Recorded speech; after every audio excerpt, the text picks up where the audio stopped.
Tamayudro, bienvenida a Cayo de Chanlin. Es realmente un gusto que te sumes al comienzo de esta actividad de encuentros.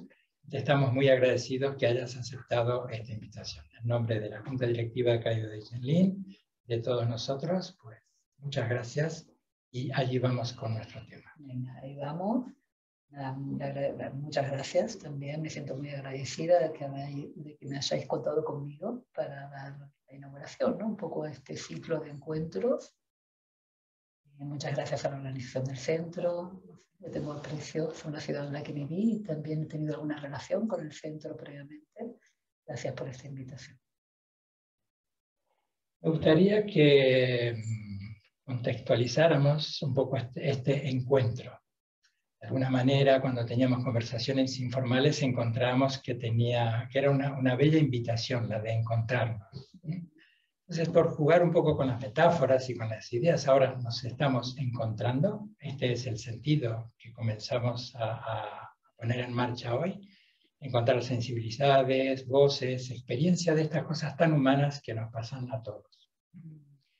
El nombre de este encuentro en particular es el camino del practicante, de una practicante, de un practicante en el camino budista. Entonces, ¿qué te sugiere a ti la idea de practicante, la idea de práctica, la idea de camino? Ya que vamos a recorrer luego algunos itinerarios y algunos mapas, un poco esta idea mayor de qué es practicante y qué es budismo. Explorar este término. Pues un camino, ¿no? Un camino, bueno, como el mismo nombre sugiere, es como una vía, pero en el contexto, según lo que me inspira a mí, ¿no? El camino budista es como una vía de transformación, una vía en la que nosotros cogemos un punto de partida, reconocemos cuál es nuestro punto de partida y hacia dónde nos queremos dirigir. Yo lo contemplo como una vía de transformación, de reconocer el punto de partida en el que estamos y hacia dónde queremos apuntar, tal como si recorriésemos un camino que queremos ir de Madrid a Barcelona, tenemos que más o menos ver cuál es la ruta, ¿no? Y desde una perspectiva, muchas veces se dice, ¿no? Que no hay camino que recorrer, pues eso es de una perspectiva absoluta, pero de una perspectiva relativa creo que sí que hay como un camino gradual. Bien. Me gustaría que en el transcurso de este encuentro fuéramos transitando, voy a poner esta imagen de centro y periferia, en el que, ya que ahora hemos definido esta suerte de este contexto, estamos hablando de puntos de partida, de camino, que fuéramos alternando tu camino en particular, tu camino, tu recorrido, y que al mismo tiempo fuéramos buscando si hay ecos en las experiencias comunes de todos, en estos recovecos, que es otra de la palabra que me gustó mucho cuando se pensó el nombre para este encuentro, porque sin duda que no es un camino lineal. Pues de esto me gustaría que nos hablaras, por favor, desde la experiencia, desde tu recorrido personal, y lo iremos también incorporando al recorrido que todos podemos transitar. Esto de recovecos es muy sugerente y es verdaderamente así, ¿no? El camino no es un camino gradual, lineal, ascendente, sino que hay un poco de todo, como hay montañas rusas, hay valles, hay desiertos, hay épocas también de mucho florecimiento. Pues no sé, hablando un poco desde el centro a la periferia, como me propones, en mi caso, pues hubo así como un detonante particular que algunas veces lo comparto, ¿no? Algunas veces lo he contado. Pues un viaje que fui a Nepal por primera vez, pero mucho antes de ser budista, no, eso no estaba en el panorama, lo del budismo para nada. Y cuando estaba allí, además fui en viaje de luna de miel. Pues sí que había una cierta atracción que me gustaba, fíjate qué contradicción, estaba haciendo una de miel, pero me gustaba asistir mucho al lugar donde creman a los cadáveres, ¿no? Al afluente del río Ganges. Y ahí me pasaba las tardes contemplando ese espectáculo, la vida, la muerte, todo ahí, ese color, ¿no? Y la gente que lava la ropa en el río, otros los monitos saltando, el espectáculo de la vida y la muerte. Y me acuerdo, esto fue como porque fue realmente como un revulsivo para mí. Y había un sadhu, un gurú hindú, ahí, que se apoyaba al lado mío, contemplábamos en un balcón, ¿no? Me mira y me dice en inglés así como, ¿eres feliz? Y me sorprendió, ¿no? Porque fue la primera aproximación que tuve, y cuando me preguntó si era feliz, pues yo, eso sí que lo tengo como muy grabado. Me acuerdo que en ese momento hice como una trayectoria, así como cuando alguien pasa diapositivas, y entonces todos los, no sé, todas aquellas cosas por las que nosotros evaluamos la felicidad, es como que sí que estaban presentes. Era jovencita, mona, estaba bien de salud, con una pareja estupenda, o sea, no sé, todo aquello por lo que evaluamos o valoramos el concepto de felicidad estaba presente. En un momento dado, este gurú me mira a los ojos y me mira verdaderamente, me dice, ¿verdaderamente feliz? Yo recuerdo esto, ¿no? Como empezar a temblar, porque es que era como por primera vez que me hacía esta pregunta yo misma, a mí misma, en profundidad. Bueno, pues nada. Y luego un poco también, cuando ya volví a España, después, no mucho tiempo después, se desencadenó una serie de factores, bueno, pues estos que sitúan en una crisis existencial fuerte. O sea, me acuerdo de la muerte de mi padre, mi adorado padre, el abandono de mi marido, yo una enfermedad que casi me muero, la pérdida de mi trabajo. O sea, era todo como ¿no? Una crisis fuerte. Y en medio de esa crisis aparecieron, nunca nos dejan colgados del todo, ¿no? Aparecieron los lamas tibetanos, y ahí hubo el reconocimiento de que, wow, es lo que siempre estuve buscando, ¿no? Y así empezó pues mi camino. ¿Y podría citar algunos otros hitos en ese camino? Algunos otros encuentros, sé porque además nosotros somos amigos en lo personal y nos conocemos desde hace tiempo. Ese recorrido, que ese camino lo has hecho con ganas. Sí, sin duda, sin duda. Yo creo que también es como a veces, muchas veces, o en mi caso lo ha sido, proporcional al fondo que he tocado. En el mismo, digamos, la crisis en ese paisaje era como muy profunda. También yo a veces me reconozco, o sea, previamente, cuando era pequeñita tenía como una gran devoción a lo espiritual, monjas, sí, pero más allá del formalismo tenía como un fervor religioso. Y luego en la juventud, pues mucha locura. Llegué a España en esta época de la movida madrileña y todo esto. O sea, que exploré así con intensidad también todo esto, ¿no? Y en esta configuración como de crisis profunda, cuando se presentaron los maestros y hubo este reconocimiento, ¿no? Que digo, wow, esto es lo que siempre he estado buscando, incluso cuando uno se mete en cosas, en paisajes, en el lado salvaje de la vida, uno también está buscando esa felicidad. Y ahí empezó también una trayectoria en la que verdaderamente me involucré como mucho, con mucha pasión, con mucha pasión. Y pues no tardé mucho en empezar a ir a Daxancayu y en vivir allí. También esto lo complementé durante muchos años, ¿no? Yendo a Nepal cada año, o sea, periódicamente estuve yendo a Nepal durante 10 años a estudiar en el monasterio de Jalmon-Kontru, relacionado con nuestra escuela también. Periódicamente 3 meses, a estudiar filosofía, para comprender un poco de qué se trataba todo esto. Y así como cuando vamos a una ciudad que nosotros no conocemos, ¿no? Vamos a recorrer unos paisajes que nosotros no conocemos y otros amigos, ¿sí? ¿Qué nos dirías a los que estamos por empezar a recorrer ese camino? No digo advertencias, pero ¿qué pistas nos darías para recorrer ese camino? O lo planteo también de esta manera. Estos últimos años estás dando enseñanza, dando ciclos de enseñanza. Encuentras un eco entre lo que escuchas de los estudiantes, de la gente que asiste a los cursos. Hay un elemento en común entre aquella experiencia con el sadhu que preguntaba si era feliz y le aseguraba de que exploraras de otra manera aquella respuesta y vieras si era así. Vas encontrando un hilo entre lo personal y lo que va escuchando, viendo lo que la gente va compartiendo contigo, ¿hay algunos elementos en común que todos como caminantes de ese camino podemos? Sin duda hay un elemento común. Luego las trayectorias, pero digamos como que el punto de partida en el que todo nos iguala es el reconocimiento de alguna manera de la insatisfacción. Creo que eso, si no, no habría como energía para ponernos en marcha, ¿no? Dar ese primer paso de acercarnos a un centro como aquí, un centro urbano, o ir a la... O sea, si no hubiera de alguna manera el reconocimiento de que algo no está bien dentro del nuestro, no daríamos el primer paso. Entonces yo creo que eso sí que nos iguala a todos. Luego, pues cada uno tiene bueno, viene con su bagaje, ¿no? Sus condicionamientos, sus propias experiencias, y le pone más intensidad. Ese punto de partida yo creo que sí es común. Eso es.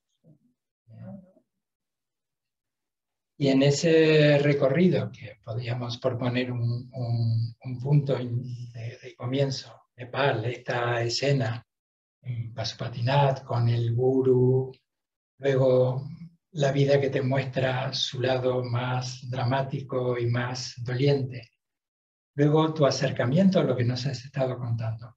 Pero hay un punto, que no sé si era un punto bisagra, pero sí que hay un punto importante también en tu recorrido, es el largo retiro de 3 años, que en vuestro caso ha sido casi 4 y tal vez un poquito más, en Naksan Kayu. Con una mirada retrospectiva, ¿sí? ¿Cómo ves a aquella practicante que un día, por ponerlo de alguna manera, estaba recibiendo catas y por dejar atrás y una puerta, que yo creo que ese momento debe ser conmovedor, conmocionante cuando escucha que ¡tac! Le cerró la puerta y que por largos 3 años o más no se va a abrir para que salga. Ahí te das cuenta lo que haces, ¿dónde me metí? ¿Nos podrías contar algo de ese retiro también?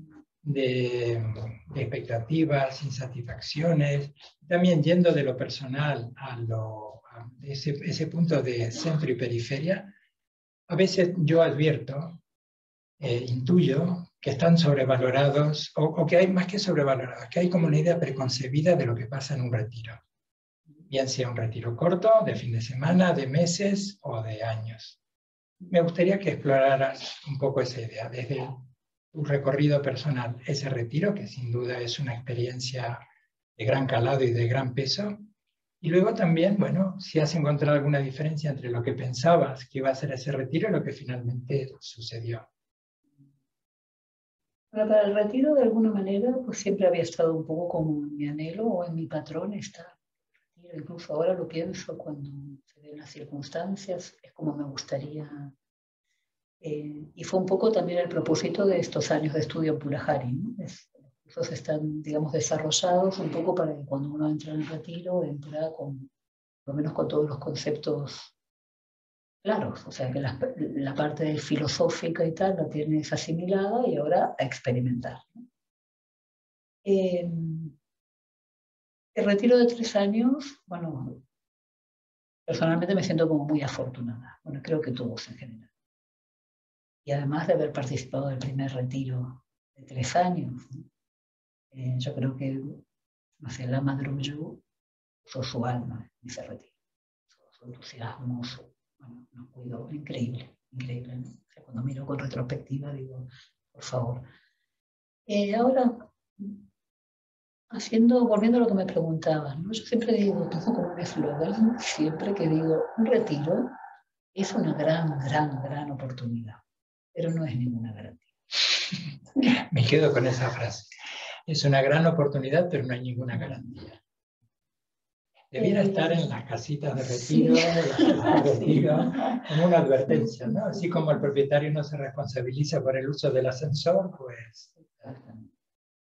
¿Y por qué? Yo creo que también hemos de partir de cuáles, porque hay muchas motivaciones iniciales. Si la motivación no es verdaderamente la que ha de hacer, pues también se tuerce todo un poco mucho, ¿no? Bueno, quiero decir, en cualquier caso, es una situación excepcional en la que se han de reunir un montón de factores para que eso se pueda producir, ¿no? Es como un milagro en ese sentido, ¿no? Poder hacer un parón de... pero en un retiro de 3 años hay mucho de idealización. Si verdaderamente, no sé, uno entra ahí como con una... Puedes entrar con ideas de que ahí vas a, no sé, a levitar, por ejemplo, ¿no? Con la idea de, claro, uno va a leer la biografía de los grandes yogis. Bueno, eso está bien porque es lo que te inspira a meterte en esa aventura, ¿no? Pero hay mucho de idealización y en realidad un retiro es un desnudarte y un quedarte contigo a solas. En ese quedarte contigo a solas, yo siempre digo, uno es es como un voyeur y uno hace striptease con uno mismo. Algo así, ¿no? Porque es como quitarte las... No sé, nosotros normalmente nos vestimos con miles de máscaras y miles de tal para gustar, para seducir, para estar bien en el mundo. Pues aquí te empiezas a... Porque la situación te invita a eso, a quedarte completamente desnudo y no tienes a quien enseñarte más que a ti mismo. Y no te gusta, porque la arruguita por aquí, lo otro que te cuelga por allá, tus aspectos, ¿no? Todos tus sombras que se empiezan a destapar y es muy difícil relacionarte contigo mismo de un modo... entonces, quiero decir, uno puede ser esta oportunidad de darte cuenta que eso... mira, hay una cosa que es muy bonita que además para mí, a mí me ha hecho mucha mella. Cuando llegó una de las veces que fue Khandro Rinpoche, retiro, cada uno se queda con unas cosas, otros se les pasó desapercibidos, pero a mí desde aquel encuentro, me acuerdo que Khandro Rinpoche estaba ahí y me dice, mira, nos guste o no, hemos de aceptar y asumir que estamos solas. Para mí eso fue como, bueno, era lo que estaba yo experimentando, ¿no? Fue como, es verdad, estoy a solas, estamos a solos con nosotros mismos, no nos podemos engañar a nosotros mismos. En ese sentido es una oportunidad. También la puedes perder, que es lo que sucede y mucho, que proyectas todo tu neurosis en el otro y lo que te está pasando lo sigues perpetuando y es el otro. Ahora dicho eso, esto también pasa en el retiro largo como en los retiros cortos. En Oriente y en Occidente. En Oriente y en Occidente. Un retiro corto, pues también, ¿no? Yo creo que ha de entrar con una motivación de explorar, de curiosidad, de curiosidad, porque es que no hay nada más interesante que ponerte en esa situación para descubrirte. Pero ya está, y hacer lo que te toque hacer, pero sin, bueno, esto, ¿no? Sin esperanza, ni temor, simplemente entregado en el día a día lo que va sucediendo cada día. No sé si responde un poco a lo que me... Sí. Y como experiencia general, yo creo que todo no es fácil, no es fácil. O sea, es como destapar la caja de Pandora y empieza a salir, y venga, ¿no? A salir todos los demonios, y se está ahí bailando todo. Como es algo nuevo, no sabes muy bien cómo relacionarte, ¿no? Con estos, nuestra tendencia es atrapar, a fijar algo, quedarte. El retiro de 3 años lo que tiene de interesante es que, claro, al estar ahí se cierran las puertas, no tienes lectura, no tienes contacto, alguna carta de tu familia escueta. Es como que deja de haber cosas que alimenten nuestra distracción para que empiece a aflorar la distracción. Sí, bueno, es un poco esto.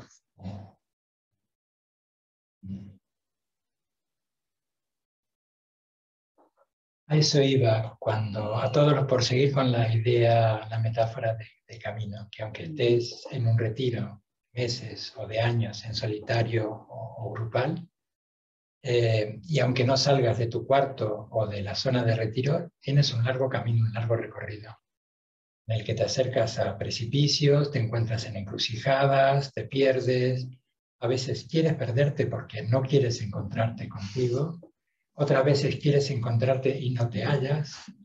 A eso me refería con esta idea casi estereotipada, sí, más que sobrevalorada, a veces también estereotipada de que un retiro es algo acompañado por música celestial, delicadas fragancias y sucesos extraordinarios que el mundo te saluda, te rinde pleitesía, y en realidad es, como bien decías, es abrir la caja de Pandora y que los demonios comiencen. Truenos y relámpagos. Y esto, esta experiencia es común para occidentales y orientales. Tenemos la misma, no es diferente. No es que porque seamos occidentales vamos a tener unas experiencias distintas a los orientales, no. También se tienen que enfrentar a experiencias similares, a lo mejor pues, algunos condicionamientos culturales diferentes, pero la experiencia interior es la misma, ¿no? Sí. Es de lo que se trata, es lo que te está brindando la oportunidad del retiro. Había un compañero que hacía una analogía como muy bonita, que era como adentrarte en el mar, en estos transatlánticos, ¿no? Y que cuando partías, porque claro, también dentro de esa trayectoria de 3 años y medio, pues también hay movimiento, hay oleaje, ¿no? Y al principio sí es cierto, el primer año es muy difícil porque todavía estás como enganchado, no te dejas, ¿no? Pero eso también se cumple en los retiros más cortos. Cuando llegas a un retiro estás todavía con tu mochila de tal, con lo que vienes, ¿no? Luego hay una temporada en la que estás verdaderamente trabajando y más tarde. Y luego, pues cuando se aventura lo que viene después, ya tu mente proyecta en la salida, ¿no?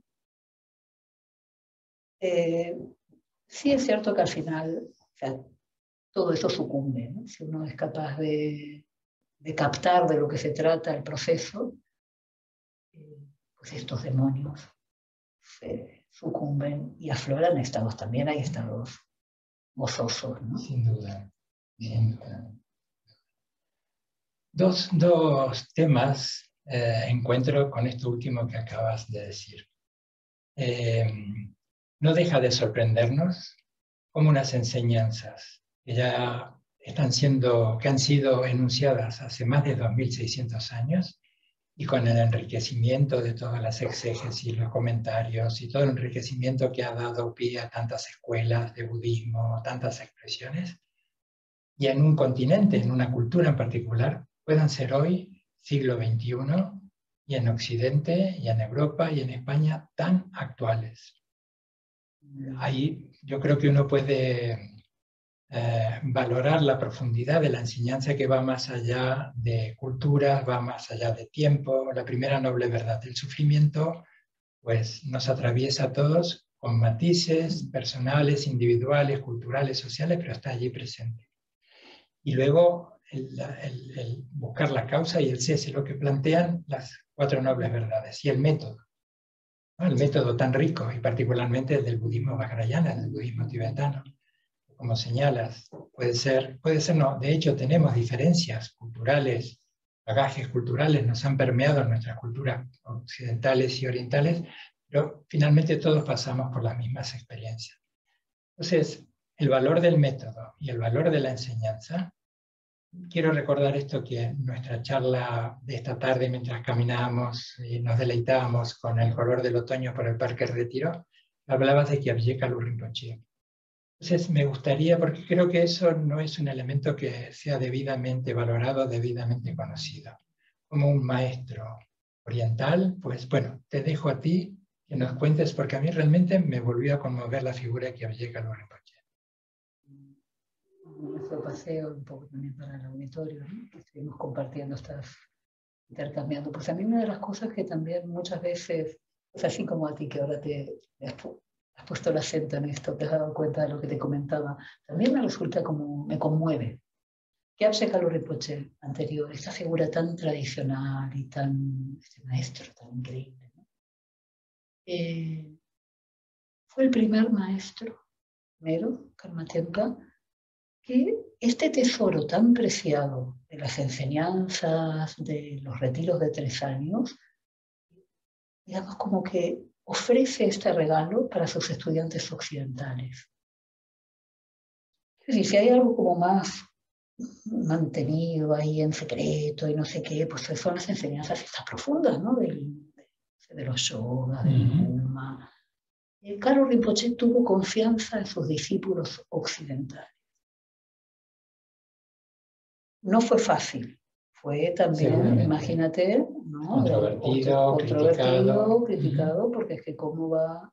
Y sin embargo, no hizo, es decir, digamos, valoró que nuestro potencial, porque es que efectivamente todos tenemos exactamente el mismo potencial de Buda, eso, digamos, tuvo la generosidad y la confianza, los practicantes occidentales, para ofrecer aquello que es lo más preciado de lo más preciado. Y no solamente a practicantes varones, sino también a practicantes mujeres. O sea, imagínate para un lama con su tradición, con lo ya viejito, o sea, y lo ofrece, ¿no? Sí. Fíjate una cosa también curiosa, que los retiros de 3 años para mujeres no lo había en Oriente. O sea, esto lo inaugura Carlos Rinpoche en Occidente, tanto para, sin distinción, tanto para practicantes occidentales varones como mujeres. De hecho, nuestra querida Sonamla, por ejemplo, ha hecho su retiro en Francia, porque no había posibilidad de hacer un retiro Champa, Kaju, en Oriente. Ahora sí, ¿no? Ahora hay, donde tenga Rinpoche, bueno, hay muchos retiros ahora en mar, bueno, hay varios. Pero quiero decir que esto es muy bonito y muy de agradecer y de reconocer esto, porque esto verdaderamente pasa por alto, ¿no? Esa confianza en la mismidad que todos tenemos, ¿no? La naturaleza de Buda. Bien bonito. O sea, bien, y no le ha sido fácil, porque efectivamente muchos otros contemporáneos que, bueno, me imagino que no habrá sido nada fácil. Y otro tema que quería resaltar a partir de lo último que nos has comentado es el de los demonios, esa figura como Amara, ¿no? Los 4 manas, los 4 demonios que se le aparecieron en el instante final con la intención de distraer a Siddhartha Gautama antes de alcanzar la cúspide de la iluminación. Y esa figura que inclusive estas semanas atrás que hemos hecho el retiro con la práctica de Che, Achipladron, esto de abrir la caja y que salgan los demonios, yo creo que con los demonios a veces estamos tan mimetizados en el día a día que no alcanzamos a distinguirlos, que se hacen muy evidentes en un retiro y que hay distintos abordajes para trabajar con ellos. Y últimamente has estado incursionando en formaciones, indagando también en otras voces, pues me gustaría que contaras esto de cómo trabajar con nuestros demonios, lo que proponen las enseñanzas, desde los relatos de Milarepa, que finalmente cuando cede es cuando los demonios acaban yéndose, ¿sí? Y de amigarse con los demonios. Me gustaría que tocaras este tema, ya después entraríamos en un último punto. Pues sí, el año pasado estuve trabajando, bueno, siempre me ha sentido como mucha proximidad o conexión con la práctica de Magic Ladron, ¿no? Y el Che, que justamente es este abordaje, ¿no? De alimentar a tus demonios, que parece como un poco paradójico, ¿no? Porque es que paradójico y provocador. Y provocador, tienes razón. Pues este año pasado estuve trabajando muy intensamente también en una formación, justamente que se llama así, Alimentando tus demonios. ¿Alimentando tus demonios para qué? Para liberar esa energía bloqueada que todos tenemos. Vamos a ver, los demonios, este concepto de Mara, ese es el objetivo, ese es el target al que vamos, ¿no? Nuestro demonio último, del que somos presas, esclavos y tal, es esta fijación obsesiva con nosotros mismos. Esa sería como el demonio raíz.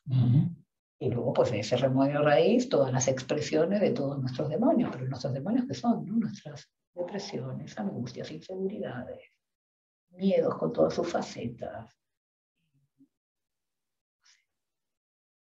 las adicciones múltiples, adicción a la distracción o adicciones de todo tipo. Todos esos son manifestaciones de ese demonio raíz. Desde las distintas perspectivas de los distintos vehículos, todos apuntan a lo mismo, todos apuntan a lo mismo, a disolver, a que se libere esa energía ahí tan... Y cada vehículo, pues ya sabes, ¿no? Lo practica o lo intenta desde un lugar diferente. Y así, pues, por ejemplo, el Hinayana lo haría desde el aspecto de la renuncia, de no ponerte a tiro con las emociones conflictivas, porque eso detonaría todo, ¿no? Entonces, como de alejarte de estas situaciones. El Mahayana pues lo aborda desde la perspectiva de cultivar el amor y la compasión, de que los demás tengan preponderancias. Y el Vajrayana, pues depende, si es desde el Mahamudra, de liberar todos esos demonios tal como surgen. Y el Vajrayana, con prácticas como tan específicas como la de Magic Ladron, es reconocer al demonio, reconocer nuestra sombra. Nosotros estas energías, nosotros las ocultamos o no nos las confesamos ni a nosotros mismos, a veces nos avergüenzan aspectos de nosotros mismos. Mientras nosotros no saquemos a la luz todos esos aspectos desconocidos, ahí se quedarán. Pero no por el hecho de ignorarlos no nos van a dar la lata, están ahí, es una energía pulsante que está ahí manifestándose. Entonces, ¿qué es lo que nos propone esta otra aproximación? Es permitir que estos contenidos de la mente, que es lo que sucede en el retiro, afloren al campo del subconsciente, afloren a la conciencia y hacerles caso. O sea, es como una forma de relacionarnos con compasión para con nosotros mismos, o sea, atendernos incluso en aquellos aspectos más feos nuestros, ¿no? Entonces de ahí viene lo de alimentando tus demonios, ver qué es lo que quieres, qué es lo que estás necesitando, ¿no? Un poco por ahí. Me gustaría abordar un último tema y mientras tanto, pues decirle a los amigos, las amigas que nos están viendo por Zoom, que a través del chat, pues invitaros a que nos acerquéis vuestras preguntas, vuestros comentarios, que nos gustaría hacer esto algo un poquito más dinámico en este último tramo de este encuentro y de este recorrido. Así que os alentamos a que nos enviéis algunas preguntas. Algunas ya nos han ido llegando, pero os alentamos a que nos contéis un poco cómo estáis con esto que estáis recibiendo y qué curiosidades pueden haber surgido. Retomando este punto tan revolucionario, si se quiere, si se permite la expresión de Chögyam Gelug Rinpoche, que contabas recién, que ofreciera a los occidentales y además que abriera a occidentales hombres y mujeres. Este es un tema que poco a poco y afortunadamente estamos comenzando también a revisar en nuestra sociedad y a trabajar en ello, y también en nuestras comunidades. Está afuera, está dentro. Dos temas me gustaría que abordaras, por favor. La importancia o no de un tutor, de un lama, de alguien cualificado, y también si como mujer has experimentado y durante tantos años, si hay esto que solemos llamar muy crudamente discriminación, si hay algún valor agregado extra que dificulte desde lo institucional la presencia de maestras y de discípulas mujeres, pues me gustaría que lo abordáramos porque estoy convencido que cuanto más honestos seamos, más abiertos y más luz llevemos a rincones oscuros y a sombras, pues más rápido sanaremos y alimentaremos esos demonios para que se queden contentitos y satisfechos y no estén allí, pues... Yo creo que la importancia de un tutor, un amigo, una amiga espiritual, es fundamental. No aprendemos nada solos, Karma Tenpa. Aprendemos, no sé, las primeras palabras de nuestra madre. Todo nos ha sido enseñado. Todo nos ha sido enseñado. Colegio, las primeras, aprender a escribir, aprender a comer, o sea, todo lo recibimos de la generosidad de otros, ¿no? Y en esto no va a ser menos, que es además un campo bastante desconocido. Quiero decir que el ser autodidacta llega hasta donde llega. Luego llegará un momento en el que nos encontremos en encrucijadas, en callejones sin salidas, que necesitamos de otros que también a su vez se han encontrado en algún momento en encrucijadas, en callejones sin salidas, para que nos den fórmulas, ¿no? O ayudas de cómo poder seguir transitando ese camino del que hablamos en el punto de partida, y transitarlo pues con un poco de garbo. Hay una palabra que a mí me gusta mucho que es elegancia, que va más allá de la moda, ¿no? Ese aplomo, esa presencia, que aunque estés a bordo del Titanic, pues que a veces estamos navegando con Mar 7, pues voy a transitarlo con elegancia. Pues, claro, y bueno, después, dependiendo del camino que uno elija, la relación es más intensa, más fuerte o no. Ahora, la relación con el maestro es para que en algún momento nosotros seamos, no para colgarnos de la falda, no para colgarnos de la teta de mamá, ¿no? No es una aproximación teísta de que alguien nos va a salvar, que el maestro nos va a salvar, no, nos va a dar, el amigo espiritual y tal, nos va a tender la mano, nos va a llevar para que nosotros podamos descubrir eso que se dice tanto, el maestro interior. Uh-huh. El maestro interior lo descubrimos gracias al espejo que nos brinda el maestro exterior. Y en este sentido, bueno, me preguntabas antes del papel de la mujer. Bueno, afortunadamente, no sé, su santidad el Dalai Lama está haciendo como mucho, ¿no? Es necesario que las mujeres asuman el liderazgo, también su santidad Karmapa, sí.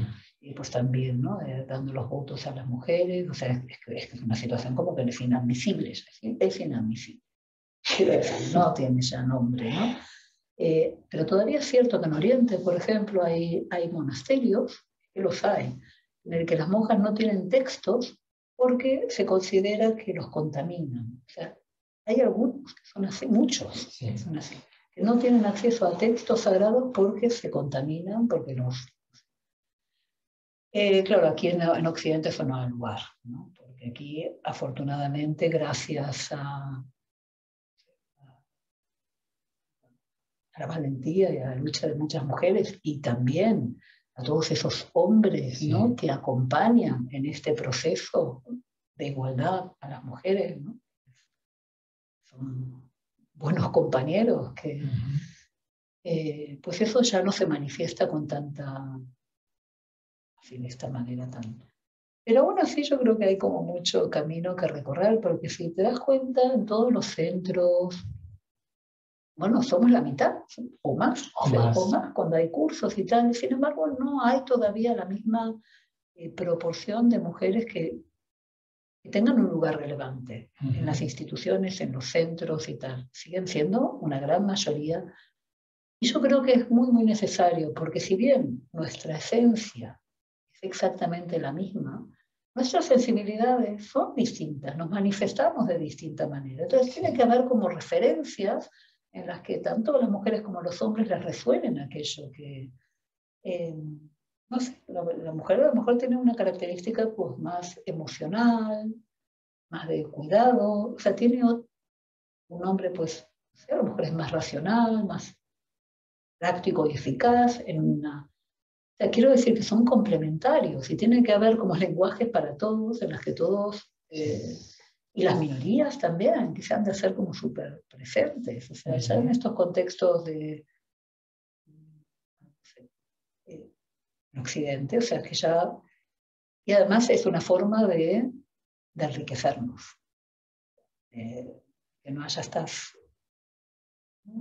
No sé, también habíamos comentado un poco esto, que yo te hice hincapié un poco en esto de que, pues, por ejemplo, quienes están en posesión un poco del poder no han de tener nada, perder nada, porque es que al contrario es como un enriquecimiento. Tú me habías hecho alguna observación, ahora no recuerdo bien. Ahora, de todas maneras, pues por ejemplo, en Daxankayu, la Madruyo, tiene bastante apertura. Por ejemplo, en Daxankayu tenemos, es como un poco también rarísimo, tenemos a la Teresa de oficiante de las ceremonias. Sí. Que también es una generosidad por parte del Lama. Lo es. Exponerse a presentar también ante sus compañeros y sus coetáneos y sus tal.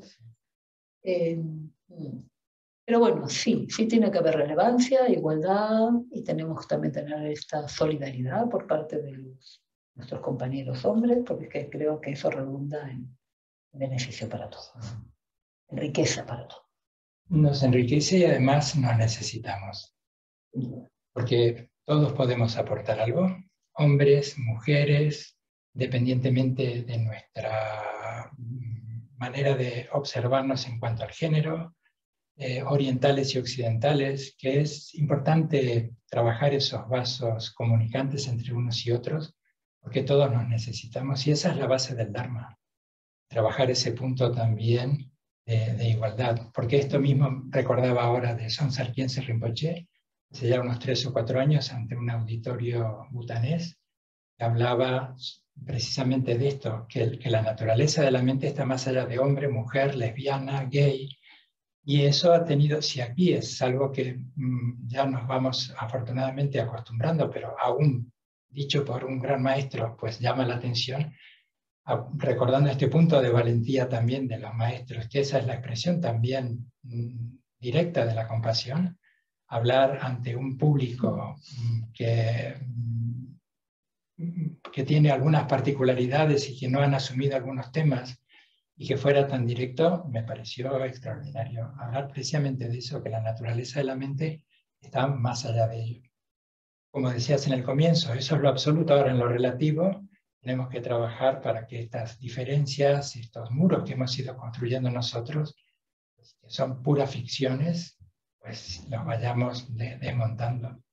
Y lo que yo intuía que en algunos hombres, orientales, occidentales, con respecto a la mujer, que a veces no ceden, es porque a veces tampoco se lo han planteado siquiera, porque más que negarle a la posibilidad a la mujer para que acceda a dar una enseñanza o para que acceda a un puesto de gestión, es que no la consideran suficiente o con cualidades suficientes, ni se lo plantean, por decirlo de una manera muy directa. Así como no le plantean a la mascota darle a su perro o a su gato, darle una función para que enseñe o para que gestione una institución, hay hombres y mujeres que también a veces se encuentran prisioneras de estos estereotipos y no son capaces de ser porque ni siquiera lo han pensado aún. Entonces, yo concuerdo contigo que Lama Drupyu, los lamas de Daksangkayu, pues me parece pues, un centro interesantísimo y puntero en muchas... estamos conviviendo occidentales, orientales, hombres, mujeres, entre toda la gama de practicantes, que como en Occidente la mayoría son seculares, son laicos, pues hay todas las formas posibles de querer asumir la felicidad, el sexo, el encuentro y el vivir en pareja. Entonces, ¿es un lugar idílico? No, no lo es. Pero eso tampoco le menosprecia ni le disminuye. Es un sitio donde yo creo que están muy vigentes las enseñanzas en todos estos aspectos, más allá de un curso de fin de semana, en lo cotidiano. Eso se ve también en las comunidades. Ahora, una cosa que me estaba volviendo, antes me decías el camino, la práctica. Ahora nosotros como, bueno, gracias, ¿no? Hasta todo, nunca hay un aspecto negativo del todo en nada, ni positivo del todo en nada. Gracias a la invasión china, pues la diáspora, surge la diáspora. Gracias al virus pues surgen todos estos recursos de Internet y de comunicarnos, ¿no? Quiero decir que no hay...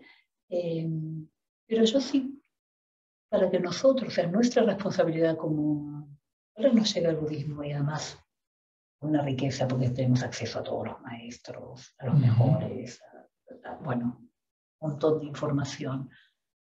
Pero para que nosotros, para que verdaderamente esto podamos, la rueda del Dharma siga girando, yo creo que nuestra responsabilidad también como occidentales es actualizar esto en la práctica. Es decir, nosotros como occidentales tenemos gran agilidad mental, gran capacidad de...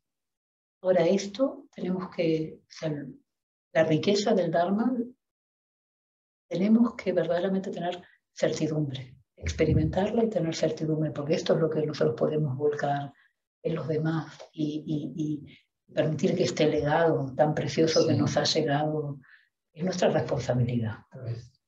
¿No? Sí. Sí. Y ya cerrando y damos paso, no sé si puedo ver el chat, si tenemos alguna pregunta. Bien. Pues, y ya cerrando esto para dar pie a las preguntas. Coincido contigo, tenemos una gran responsabilidad. Yo creo que el punto primero es una sólida formación en una estructura tal como nuestros maestros, ¿no? y una vivencia y una experiencia. Y a partir de allí ver también qué es lo que nos ha ido permeando a nosotros en nuestra cultura y cómo en algunos aspectos podemos hacer dialogar al budismo con el siglo XXI. ¿Qué es lo que tiene el budismo? Que seguro indudablemente tiene una riqueza extraordinaria y que puede aportar a nuestra situación tan particular, muy distinta a la hace 2600 años. El Buda no hablaría de crisis climática, ni de agujero de ozono, ni de pandemia, ni sentimientos de soledad. A los videojuegos que están todos los chicos y chicas con esta... O sea, claro, estos ejemplos hay que trasladarlos a nuestro contexto, a nuestra cultura, aquello por lo que nosotros está... O sea, ya no nos sirven los ejemplos del Jack que se ha perdido en la montaña, ¿no? Entonces eso también corresponde a los lamas, hacer el esfuerzo de ¿en qué cultura? ¿En qué contexto? ¿Cuál es la idiosincrasia donde están trasladando estas enseñanzas, ¿no? Para que nos vibre. No sé si pones un ejemplo, no sé, me vienen mucha gente a veces con esto de las madres que tienen estos problemas con los hijos que están enganchados al ordenador tanto, ¿no? O sea, son problemas y toda la insatisfacción y la infelicidad que eso genera. O sea, hay que hablar con los problemas que nos acucian ahora. Lo que decías antes, el cambio climático. Los demonios siglo XXI. Me gustaría ir leyendo algunas de las preguntas. Y la primera la sé yo. Esta. Las puedo leer, ¿eh? O si las quieres contar tú, así ya también quedan grabadas. Vale. ¿Las leo yo si quieres? Ok. Vale, sí. Ponme, por favor, cuál podría ser la primera. Ok. ¿Estás sola? Eso es, estar sola y qué hay del entorno. Esa es una de las preguntas. Me gustaría avanzar en alguna pregunta más por si podemos hacer alguna conexión entre unas y otras. Y si podrías dar una idea de cómo es un retiro de 3 años. Me ha parecido escuchar que no hay lectura, si esto es así. Y una tercera, si puedes subir, por favor. Dice, para practicantes principiantes como nosotros, que vivimos el Dharma desde una mente emocional, que lo tiñe todo de oscilaciones, confusión, etc. ¿Qué hacer para que nuestra práctica consiga una estabilidad fuera de estos vaivenes? Y tienes 1 minuto.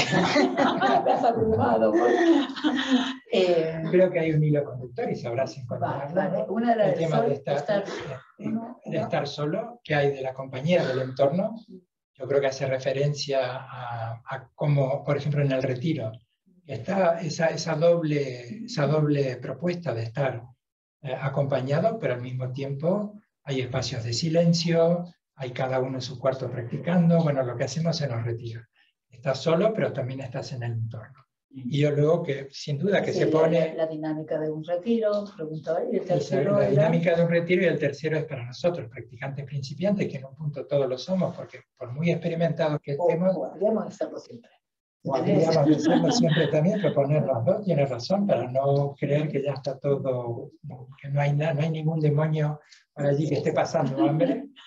¿Qué es lo que podemos hacer para trabajar con esa mente tan caótica, neurótica? Sería eso. Tenemos esta oferta de 3 por 1.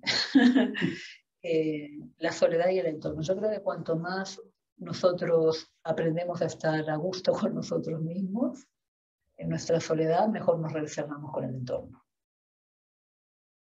Y bueno, y yo creo que estos periodos de retiro, es decir, para los practicantes, ya no digo el retiro de 3 años, pero tanto como podamos, de vez en cuando escaparnos y tomarnos 2 días, 3 días de estar, de disfrutarnos, de conocernos,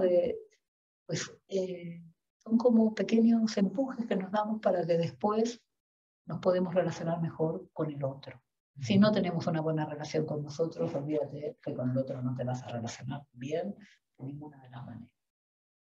En cuanto a la dinámica del retiro, que antes me preguntaban que no se puede leer, no, un retiro tradicional, hay muchas formas de llevar a cabo un retiro, ¿no?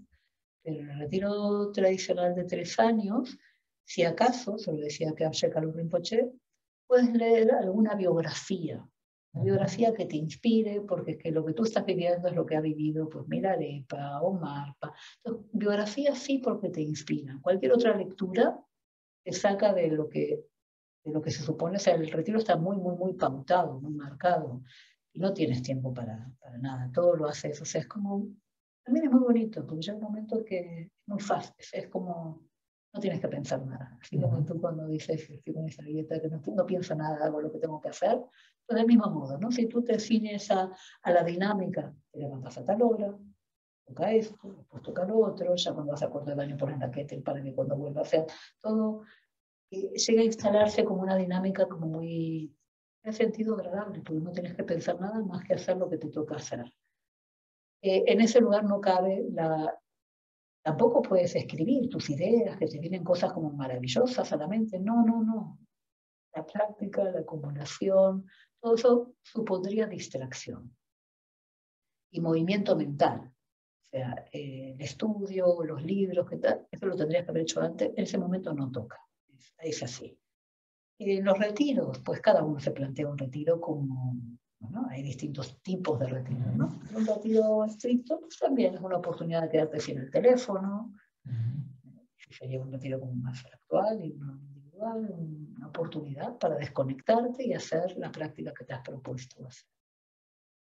Y luego, pues, la persona que preguntaba cómo lidiar con todas estas circunstancias, estas emociones en lo cotidiano, cómo aplicar la práctica en lo cotidiano, es fundamental el establecer una dinámica de práctica, una dinámica de práctica constante. Puede ser media hora, pero para que verdaderamente se produzca esa transformación y haya cambios y haya tal, depende de nosotros. Es increíble, ¿no? Que, no sé, así como el ejercicio es al cuerpo, pues la meditación es a la mente, nos cuidamos en muchos aspectos y es impresionante. O sea, no sé, ahora viaja a Marte, como que, ¿qué interés tiene ahí Marte? No sé qué.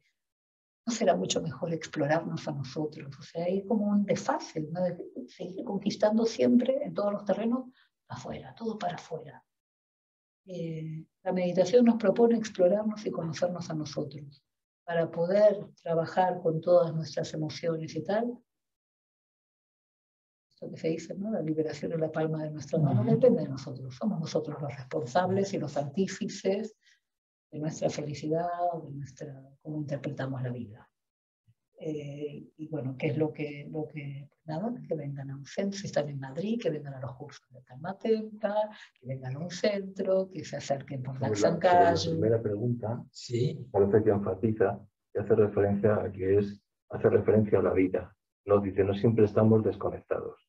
Perdón, ok, perfecto, ok, gracias. ¿no? Sí. Entonces, ¿podríamos leerla literalmente? Sí. Porque yo debo haber a lo mejor desvirtuado un poco lo que era la pregunta. Dice, está sola, que hay del entorno, y dice que hace referencia a la vida, que no siempre estamos desconectados. Ah, ok. Que la soledad y la relación entre la soledad y el entorno, que yo de forma equivocada la llevé a la situación de retiro.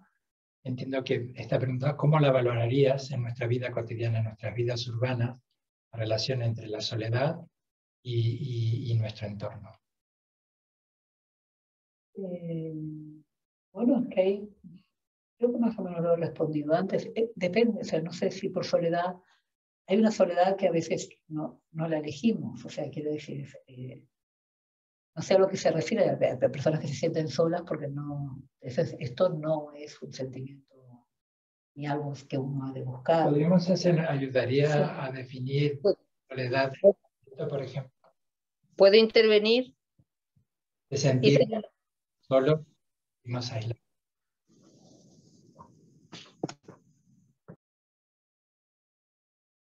Bueno, no sé, pues por ejemplo, para mí la soledad es algo a lo que lo procuro y disfruto y me gusta, ¿no? Claro, es distinto a la persona que está sola porque no padece la soledad, o sea, que son circunstancias distintas, ¿no? Pero Sí, como antes cuando tú decías, disfruto mucho del silencio últimamente, me decías, ¿no? O el libro este que lo maravilloso, no padecer, no sufrir compañía. Te quiero decir que en esta soledad hay mucha riqueza y hay que saber descubrirla. No el estar siempre acompañados y con ruido, pues para huir de nuestra propia soledad, ¿no? Pues no sé si respondo a lo que me está queriendo decir. Avanzamos con otra pregunta de otro chat, y si quien han hecho la pregunta quiere hacer alguna aclaración, pues por chat va a ser mucho más cómodo. No hay que tenerle miedo a estar solo, porque en la soledad podemos encontrarnos a gusto con nosotros. Es el modo de encontrarnos a gusto, descubriéndonos, ¿no? Y eso va a repercutir en cómo nos relacionemos con los demás. E incluso si alguien vive con una pareja, con los niños y tal, también puede encontrar ese momento en la meditación, estar a solas con uno mismo. La soledad trae mucha riqueza, hay que tener. Último mensaje también de María José Gallego. Dice, es en referencia a la frase de Candro que ha citado. Vale. Que nos guste, sí, que nos guste o no, hemos de asumir que estamos solas. Claro, en ese contexto, cuando lo decía Candro Rinpoche, es porque todos siempre nos queremos agarrar a algo. Es como esta sensación de que nos queremos, siempre queremos un punto de referencia y no hay un punto de referencia. En ese sentido es como que estamos solos, o sea, desde luego somos todos interdependientes, en otro sentido todos nos apoyamos y todos, ¿no? Pero verdaderamente, o sea, es como nuestro patrón es querer engancharte a algo. Y en realidad nos estamos enganchando siempre a una barra de hielo que está flotando en el océano que se desmorona. O sea, que no. En ese sentido, cuando ella decía, has de reconocer que esta es la realidad, esta es la situación en la que nos encontramos, no hay nada ni nadie a quien te puedas agarrar, que te pueda dar seguridad. Sí que lo hay, ese espacio de la mente, ¿no? Nosotros nos lanzamos a nuestro... Pues eso, el Dharmakaya nos sostiene, no estamos solos, estamos bien sostenidos, ¿no? Como esto tan bonito de esta frase tan bonito, tan fuerte como la frase esta de Chogyam Trungpa, ¿no? La que dice que las malas noticias, o sea, que si salta, o sea, vamos, uy, voy a ver ahora si me voy a acordar o no. Si salta, ¿Te puedo socorrer con otra? Sí, socorrer. Chogyam Trungpa que dice, iluminación es como viajar en avión, y hay una mala noticia y una buena noticia. Perfecto. La mala noticia es que no hay paracaídas. La buena noticia es que no hay suelo. Efectivamente, exactamente. Lo que quería. Así, tal cual. Claro. Y ese es el viaje de un retiro, el viaje de la práctica y el viaje del día a día en lo cotidiano. Y esto es también, de alguna manera, lo que Candro Rinpoche expresaba. No hay nada a lo que te enganches, pero si te sueltas, no pasa nada, no llegas a tocar fondo, porque no hay fondo. Exacto. Estamos todos ahí. Bien. Pues, si te parece, lo vamos dando por concluido, por finalizado. Pues nuevamente en nombre de todos aquí en el centro, muchísimas gracias. Hemos disfrutado muchísimo y lo seguiremos disfrutando porque la volveremos a escuchar, esta charla, este encuentro, lo volveremos a disfrutar en el canal de YouTube. Ahora voy a tener un modo youtuber, un poco en modo youtuber, desde Andorra, y que ya en estos días la pondremos en nuestro canal de YouTube. Muchísimas gracias y muchísimas gracias obviamente a todos quienes nos están acompañando esta tarde. Y les estaremos encantados de que sigan aceptando nuestras invitaciones para futuros encuentros y también para todas las actividades que vamos publicando en nuestra página web y en nuestros medios por las redes. Muchísimas gracias a todos. Muchísimas gracias, un placer. Muchísimas gracias, Miguel. Por la amistad. Gracias a todos también por haber asistido.